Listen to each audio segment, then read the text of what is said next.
Frères et sœurs, loué soit Jésus-Christ. Ah, ici vous avez trouvé. À Rimont, c'était plus difficile. Dimanche dernier, à Sémur aussi, hier, c'était difficile pour les sœurs. Saint-Jodard a remporté le lot. Nous venons d'écouter ce que le Seigneur disait par la bouche du prophète Amos tout à l'heure. Quand le Seigneur Dieu a parlé, qui peut refuser d'être prophète?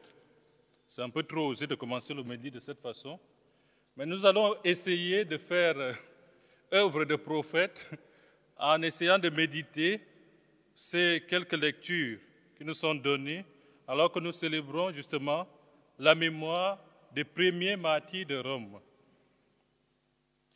Le prophète Amos prépare le peuple d'Israël à se tenir prêt pour rendre compte au Seigneur de tous les crimes qu'il a commis.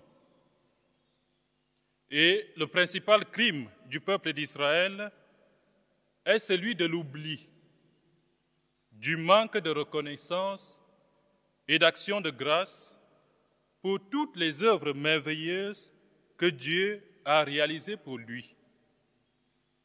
Disons-le un peu plus mieux, le péché d'Israël, chers frères et sœurs, c'est d'avoir la mémoire trop courte, comme on dit souvent, au point de ne plus être capable d'apprécier les bienfaits de Dieu dans sa longue marche vers la liberté. Oui, le péché d'Israël, c'est d'avoir oublié que c'est Dieu qui l'a fait monter du pays d'Égypte en le libérant de l'esclavage et l'a mis à part parmi tous les peuples de la terre. Et nous autres, quel est notre péché? On parle souvent des péchés mignons. Chacun de nous a son petit péché mignon. Ici, j'ai parlé de la mémoire courte. Est-ce que nous savons rendre grâce à Dieu, frères et sœurs? Quel est pour nous aujourd'hui notre principal péché qui nous éloigne du Seigneur? Je ne vous demande pas de faire une confession publique, mais je vous demande d'entrer en vous-même pour déceler au plus profond de vos cœurs qu'est-ce qui vous éloigne aujourd'hui encore de notre Seigneur.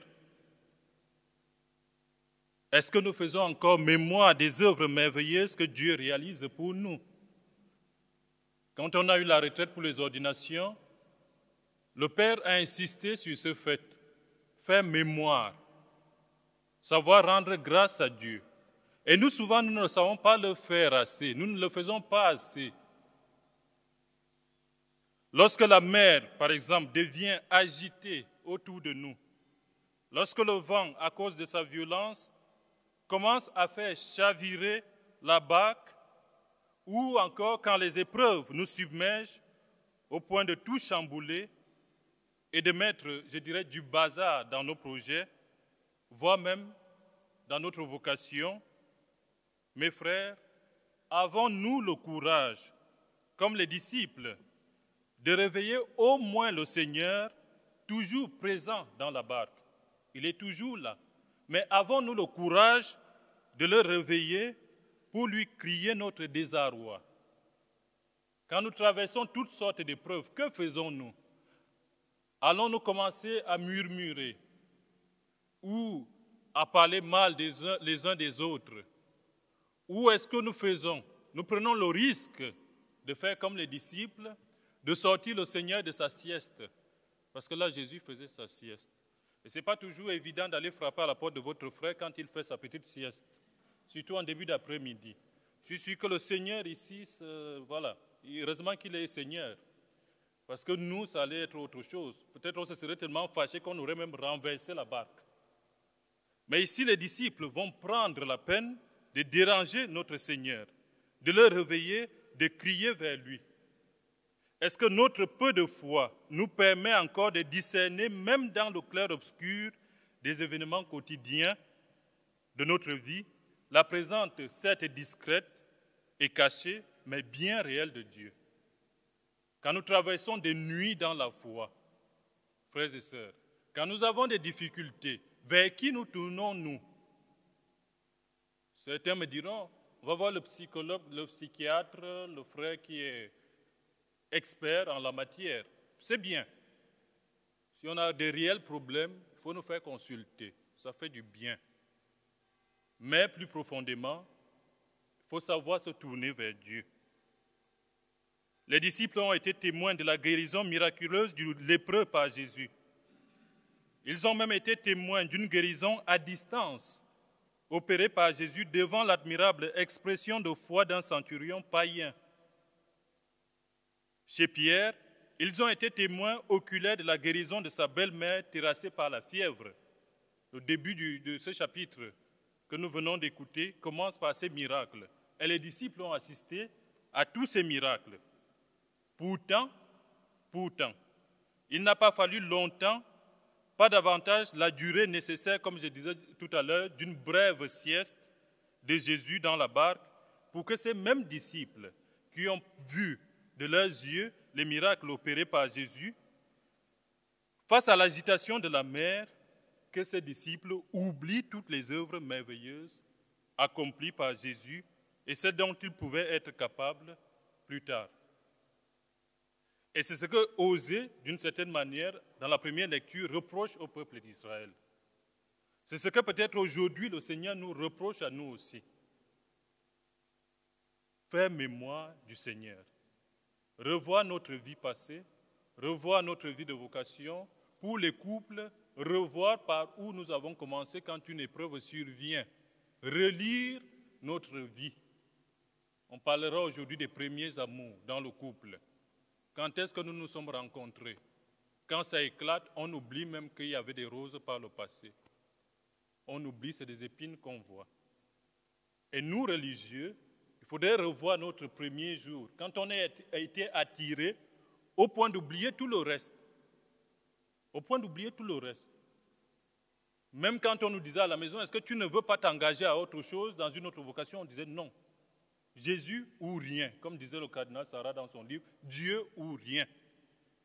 Et comment se fait-il que lorsqu'une épreuve survient, on dit surtout pas Dieu?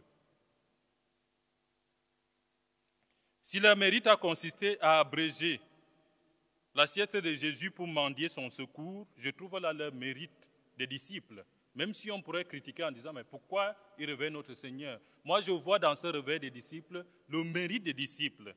Si leur mérite a consisté à déranger le Seigneur dans son sommeil, je dirais aujourd'hui que notre péché à nous, frères et sœurs, c'est de tourner bride au moindre coup de vent.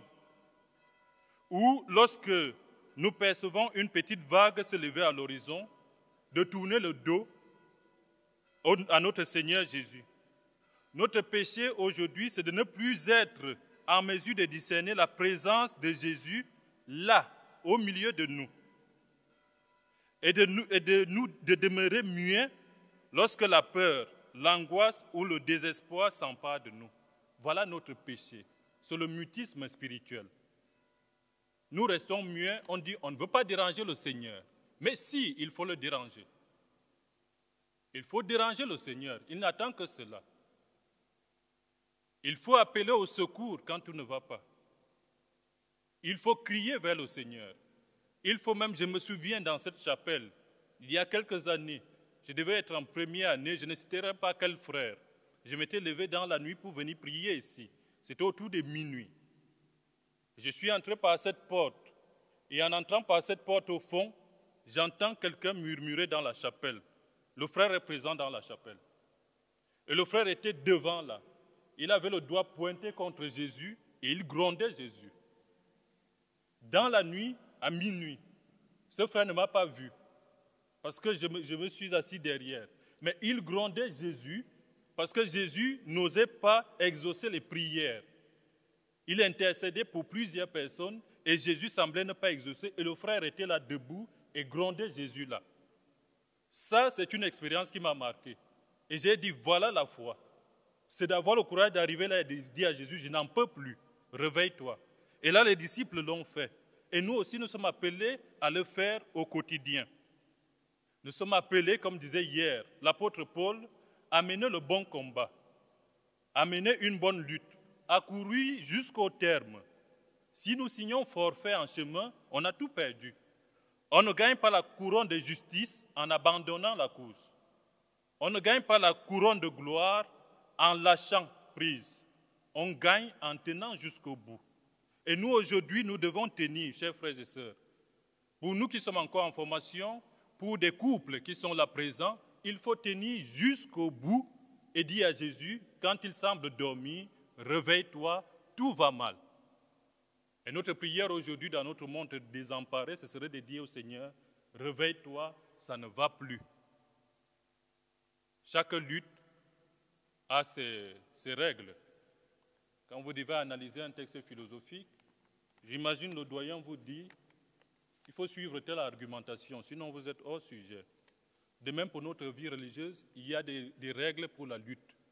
Si on veut lutter jusqu'au bout, il y a des règles. Pour les couples, il y a des règles pour aller jusqu'au bout. C'est la fidélité, l'indissolubilité et l'unité dans le mariage. Pour nous, nous avons nos 3 vœux. Pauvreté, chasteté, obéissance. Si on ne lutte pas en regardant les règles qui concernent chacun de ces vœux, on va perdre, on va lâcher prise en chemin. Il faut tenir Jésus. Demandons à Dieu, frères, de nous libérer du mutisme spirituel, afin qu'à la suite des disciples du Seigneur, nous sachions nous aussi déranger Dieu par nos prières et nos supplications nuit et jour. Nuit et jour. Amen.